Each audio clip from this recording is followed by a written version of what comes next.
My final adjustment, making things easier for myself, highlighted in green or underlined in green.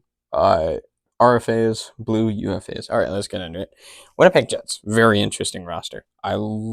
Have a few buddies who like Winnipeg, and I have a lot of interesting takes. But when we look at their playoffs this year, I actually thought they were going to lose to the Blues. They were close. That's not a bad take. That's not a bad take. However, I knew ultimately whoever won that series was going to lose to Dallas. Why? Well, we'll go through. Do the Winnipeg Jets have a true 1C? Any other year, I would have said no. This year, Mark Scheifele, to my chagrin, was spectacular. So yes, they have a true 1C. Two game breakers or 5 elites. This team has no game breakers. Kyle Connor's close. Kyle Connor's close. Very good player. Not a game breaker. Elites, however, Scheifele, Connor, Ehlers, Morrissey, and potentially Sandberg. Oh, and Hellebuyck. So let's say we don't go Sandberg, we go Hellebuyck. Yes. 7 plus top 6 forwards, including a 2C. 1, 2, 3, 4. Velarde can play C, so I'm going to count the 2C. However, they've had that issue longer than Colorado. 5. 6. They don't have 7. They just don't have 7 top 6 forwards. I like Nemestikov, but ideally you want Nemestikov on your third line. Ideally. You got a bit of room for growth, but really you're not there. 4 top 4 D-men. Morrissey, DeMello, Sandberg. Yes, Pionk, not at that price, but yes, he's there. He counts.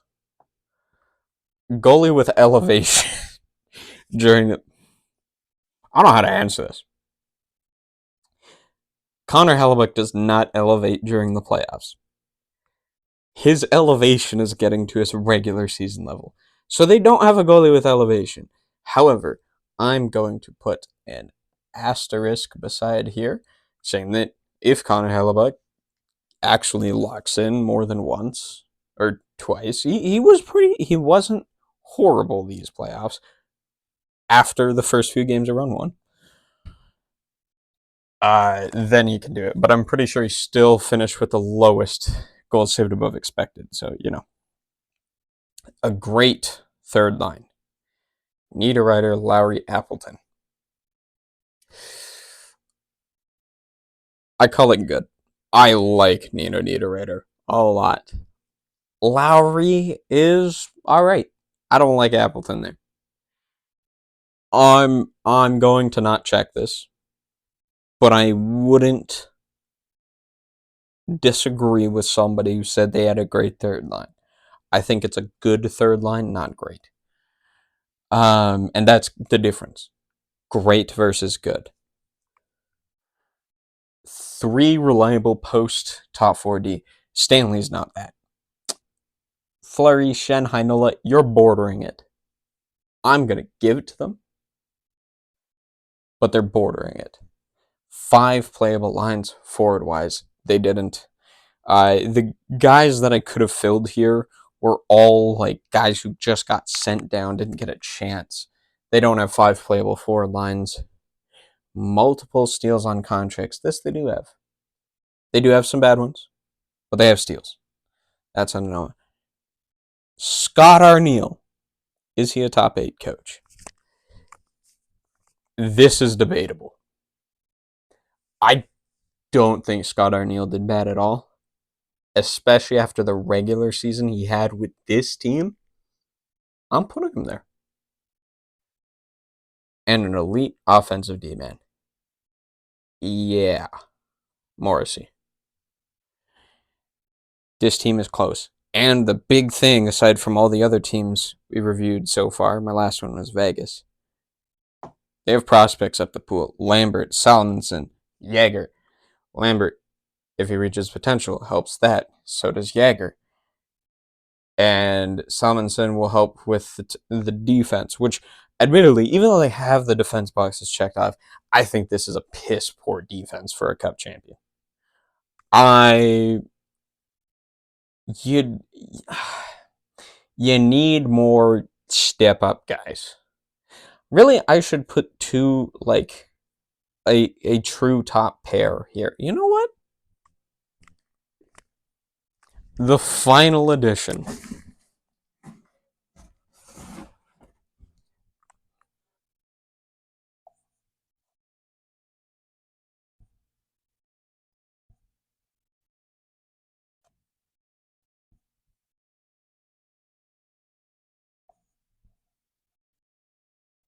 A true top pair.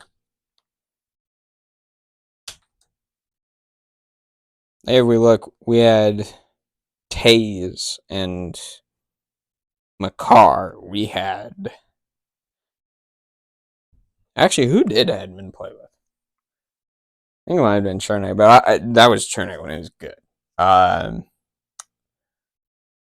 I do think a true top pair is needed in this day and age. I think out of the teams that have listed so far, I think the only team that really didn't have it, not Carolina, Dallas, Vegas. Nah, they're the first team without a true top pair. I like DeMello. But in the playoffs, you do not want a guy like DeMello on your first line. And yes, McNabb and Theodore is a true top pair. This is a budget Theodore McNabb. It is. Yeah. I don't know what it is with Morrissey, but he cannot ever convince me that he should be a number 1D. He's more like I love Matthias Ekholm. Personally love him. But I don't think Matthias Ekholm is a 1D on a playoff team. And for those who are saying, oh, he is the number 1, or on a champion team. And for those who are saying, oh, he is a 1D on Edmonton, no, he isn't. Bouchard's been the 1D. Since Ekholm got there, Bouchard was our 1D, and it was very clear. Morrissey's in that Ekholm position for me, where he's great, but you need a 1RD. If you could offer Sheep Bouchard, you'd go into ARB probably, so that's probably not gonna happen. If you could, I'd do it. My fear is losing that, and that. They're going to put a lot of stock in a forwards. They got to re-sign Velarde. He's going to get a chunk. But other than that, I fear they might go after Ekblad. Is that weird? I think Aaron Ekblad is well past his best days. I think that if Florida doesn't win the Cup this season, I think Ekblad will play a part in it. You put Ekblad there, I don't see it fixed. I think they need to seize a great right D. And I like DeMello. If DeMello is here rather than here, and you get a good 2C, Cup team. Cup team, as long as Hellebuyck does his job, Cup team. They're close. They really are. And even though I think they have the least check boxes out of these, you get a great second line center or a good first right winger. I think second line center will be cheaper. And you get a D-man good enough to put DeMello on the third or the second and Pionk on the third. Cup team. I like their future. If I've seen some people really high on Salmonson. If Salmonson can do that, go ahead. Because I'll be honest, in 2 years, if they can keep the rest of this, I don't know about Ehlers. Ehlers might be gone, unfortunately. They can keep most of this. Get a guy with a level that is near Ehlers.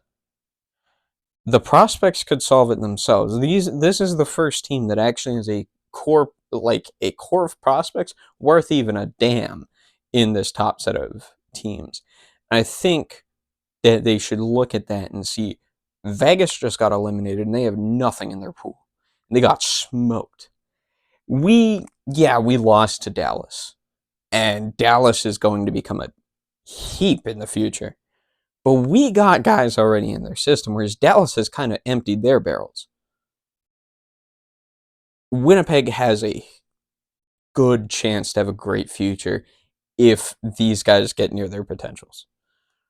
And cap going up, obviously, they got to resign a few guys. And losing Ehlers, if they do, would suck. It really would. I know there's going to be a team willing to pay a guy like Ehlers a lot of money, and I know Ehlers has wanted that first line chance for forever. I still think this team's biggest mistake was moving on from Line A. But in that vein, I think as long as Scheifele doesn't drop his level of play, because again, I don't like that guy. I don't. Mostly because of his locker room reasons. If you know the story behind Patrick Laine, you understand. And also, they named Lowry the captain. That should say something. And I'm not saying Lowry isn't a good leader, but I'm saying Scheifele is not a locker room person. Other than that, I think this team has the chance to go far. When do I think it'll happen? In 2 years. So I think Dallas will be a tank in 3 years, and I think their best window is in 2 years on that last year of the second contract. Your biggest opponent, if you play your cards right, is the Edmonton Oilers or the Vegas Golden Knights. I don't think any other team, unless Colorado upgrades, is getting close to these guys in terms of the fact that all the other good teams, no prospects.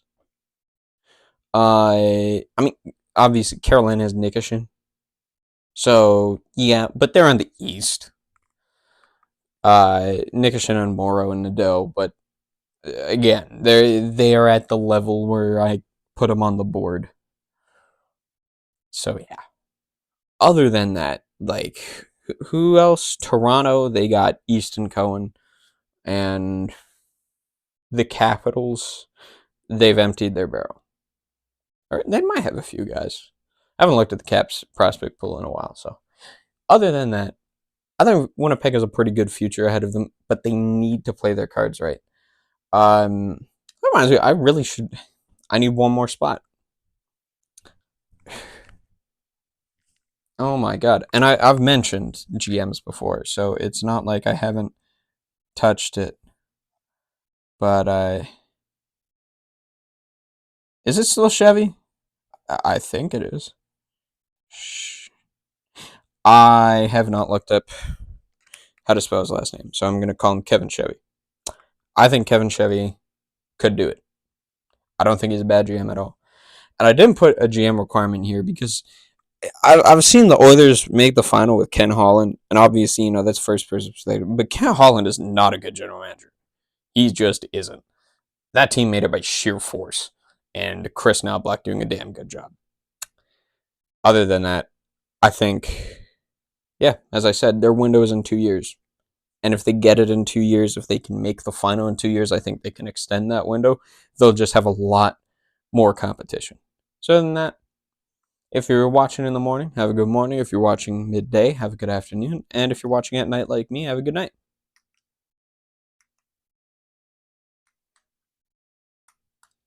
The button isn't working.